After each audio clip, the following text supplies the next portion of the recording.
Good morning, good afternoon, good evening, everyone, wherever you might be listening from in the world.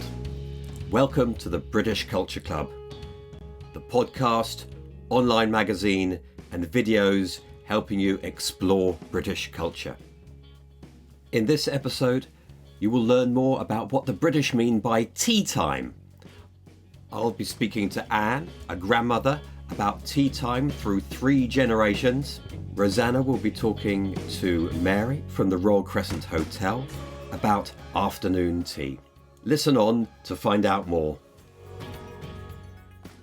Before we start, this episode is accompanied by our free online magazine, and that covers things like what is a tea cosy, what is a cuppa, how to make the perfect cup of tea.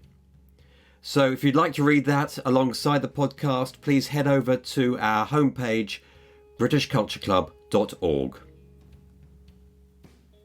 Tea from China started to be imported into the UK in the 17th century. It was a luxury drink that could only be afforded by a few. It was in the mid-19th century that afternoon tea was started, when people would sit down in the late afternoon to drink tea and have a light snack. Afternoon tea is one thing, but tea time can also mean an early evening meal. I'm going to speak to Anne about her experience of tea time.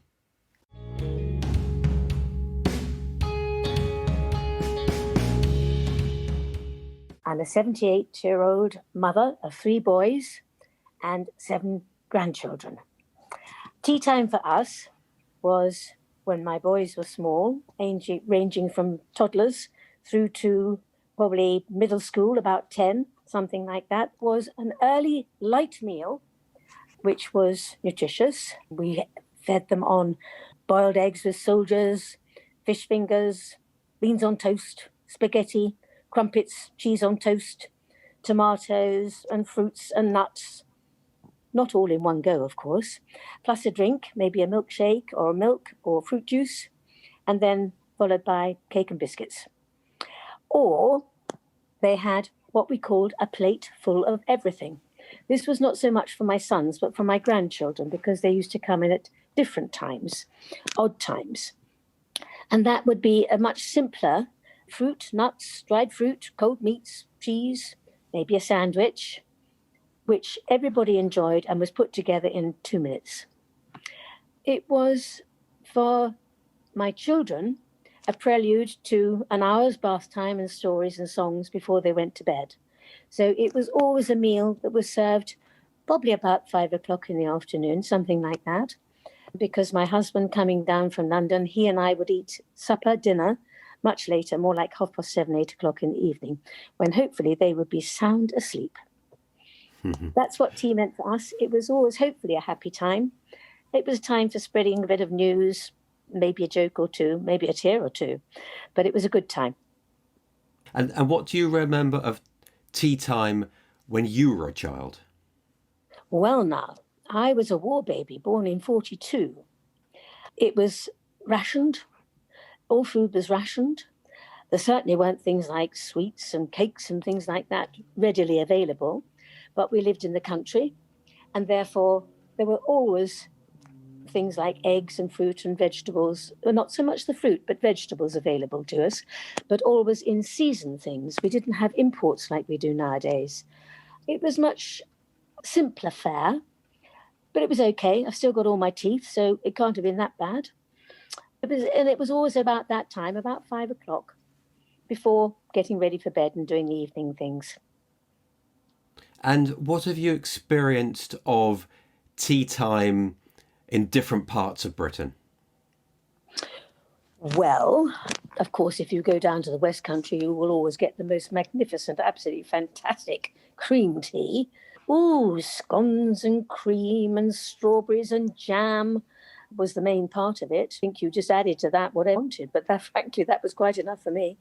Scottish high tea. We spent a week in Scotland, so we got used to, had a whole week of Scottish high tea, which was not dissimilar to what I gave our boys, a lightly cooked meal. That's given us a good perspective of tea through different generations. Thank you very much.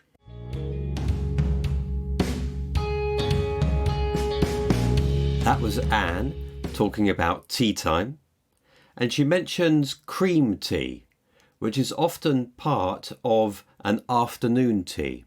We're going to listen to Rosanna, who is speaking to Mary from the Royal Crescent Hotel, which serves afternoon tea. Hi, Mary. Thank you so much for joining us. Hi, it's a pleasure.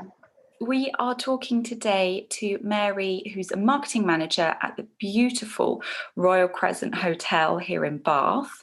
And we're going to be talking to Mary a little bit about afternoon tea that's served at the hotel and all the lovely details about tea and the traditions here in Britain. So first things first, why do you think afternoon tea is so popular in the UK? Well, afternoon tea is a very sociable meal. It's a bit of a sort of just because meal. And I think for that reason, people really love the whole idea of it. And it feels like a really special treat.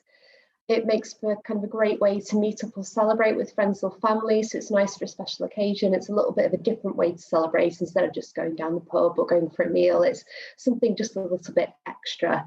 And we Brits do love our tea and cake as well.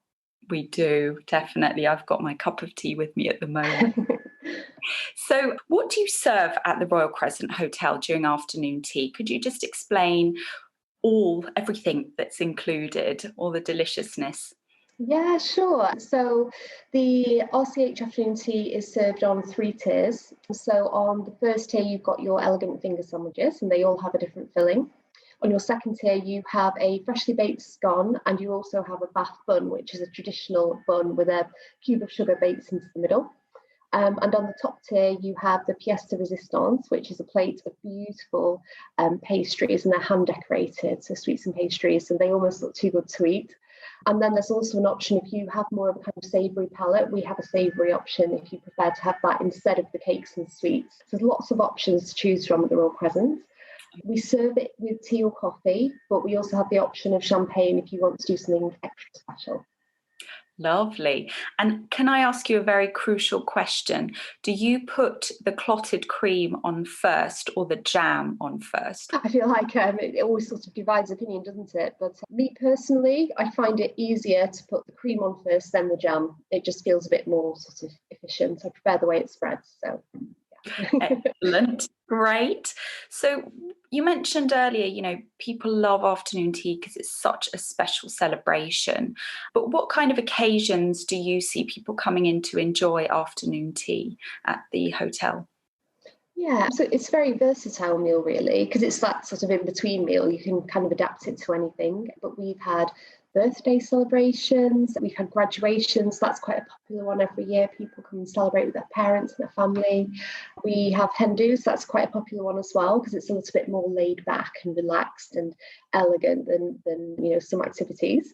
And we also offer afternoon teas for weddings, which is quite a popular option, actually, because I know a lot of people prefer to have the whole wedding breakfast and a 3-course meal, but other people just want something still really special and refined, but a little bit more relaxed. So it can sort of fit to any occasion, really, and we see quite a lot of variety with that. Oh, lovely. I remember going to the Royal Crescent Hotel last year just before Christmas, and they had a lovely Christmas themed afternoon tea.